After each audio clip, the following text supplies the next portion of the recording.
ನೀವೇನಾದ್ರೂ ಕೇಂದ್ರ ಸರ್ಕಾರದ ಜೊತೆ ಮತ್ತೆ ಫೈನಾನ್ಸ್ ಮಿನಿಸ್ಟರ್ ಜೊತೆ ಅಲ್ಲ ಮಾತಾಡುತ್ತಲೇ ಇರ್ತೀವಿ.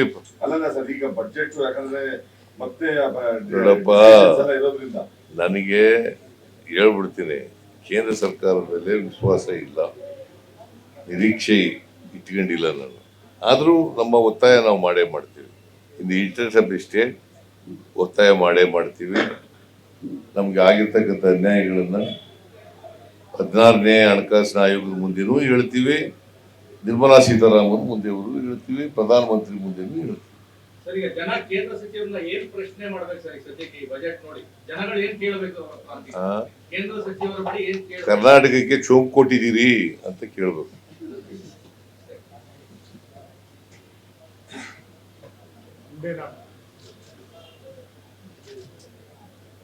ರಾಜ್ಯ ಸರ್ಕಾರದ ವಿರುದ್ಧ ನಿರಂತರ ಹೋರಾಟ ನಡೀತಾ ಇದೆ, ಯಾಕೆ ಕೇಂದ್ರದಲ್ಲಿ ಕೇಳ್ತಾ ಇಲ್ಲ ಅಂತ ಎಲ್ಲ ಅದನ್ನು.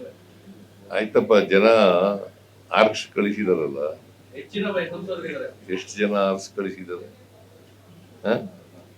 ಹೆಚ್ಚಿನ ಸಂಸದರನ್ನ ಹೋದ್ ಸಾರಿ 25 ಎಷ್ಟು ಜನ? 26. ಈ ಸಾರಿ ಎಷ್ಟು? 25 + 1 ಇದ್ರು ಮಂಡ್ಯ. ನಾವು 9 ಗೆದ್ದಿದೀವಿ, ಇನ್ನು ಉಳಿದೆಲ್ಲ ಅವರೇ ಗೆದ್ದವರಲ್ಲ. ಕೈಗಾರಿಕೆ ಮಿನಿಸ್ಟರ್ ಇದ್ದಾರೆ, ಎಲ್ಲ ಮಿನಿಸ್ಟರ್ ಎಲ್ಲ ದೊಡ್ಡ ದೊಡ್ಡ ಪೋರ್ಟ್ಫೋಲಿಯೋ ಮಿನಿಸ್ಟರ್ಗಳಿದ್ದಾರೆ.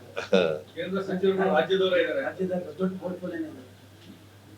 ಕೇಳಿ ನೀನು, ಅವ್ರು ಬಂದಾಗ ಕೇಳಪ್ಪ.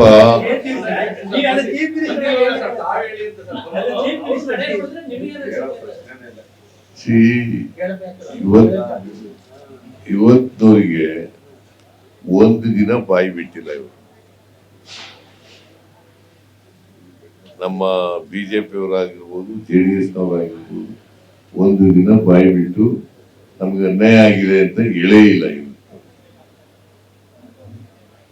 ಸರ್, ಸೋಷಿಯಲ್ ಸೆಕ್ಟರ್ ಪ್ರೋಗ್ರಾಮ್ಸ್ಗೆ ಫಂಡ್ಸ್ ಬಹಳ ಕಡಿಮೆ ಕೊಟ್ಟಿರೋದ್ರಿಂದ